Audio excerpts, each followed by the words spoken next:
Good day! Here are the top stories of the Manila Times for Tuesday, April 13, 2021.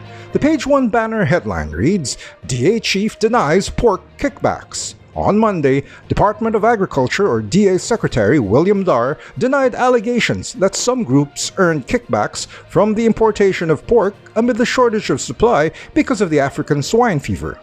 DPWH vows to boost fight versus corruption.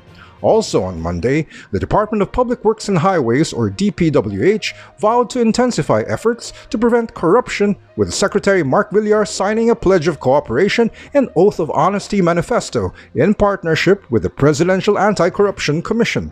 Meanwhile, in other news, Bayanihan 3 approval seen in House. A third stimulus package measure could be approved at the committee level in the House of Representatives before Congress resumes session in May. Limited religious gatherings allowed. Religious gatherings in areas under modified enhanced community quarantine will be limited to 10% capacity. Over 1 million vaccine doses administered in Philippines.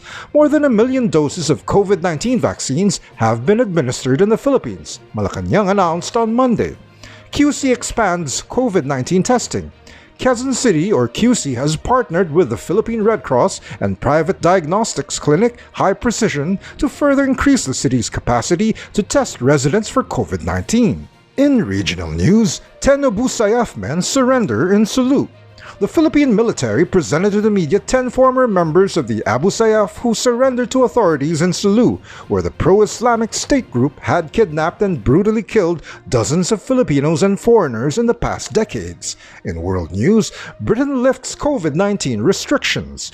Britain partially lifted COVID-19 restrictions on Monday, reopening shops, gyms, pub gardens, and hairdressers, while India moved to ban exports of a virus treatment drug as a record surge of cases overwhelms its healthcare system. In business, 2021 GDP forecast faces downgrade.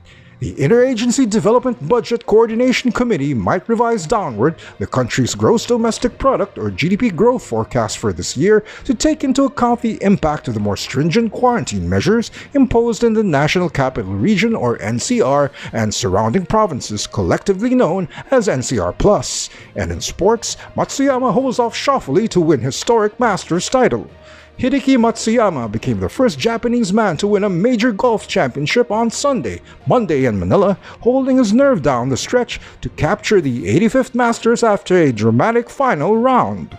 Yen Macabenta and Ramon T. Tulfo are the featured columnists on the front page of the Times. Macabenta reveals that situation bleaker in Sinovac countries than earlier reported.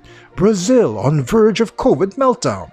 Tulfo insists that a fool I'm not. In the Times editorial, it is narrated straight from the horse's mouth, Chinese vaccines have low effectiveness. Read all about it. For more news and information, get a copy of the Manila Times on print. Subscribe to our digital edition or log on to www.manilatimes.net. Follow us on Twitter, Facebook, and Instagram. And keep up with the Times. With Eric John C. Kua, this is the Fort Villasaran reporting. Have a great week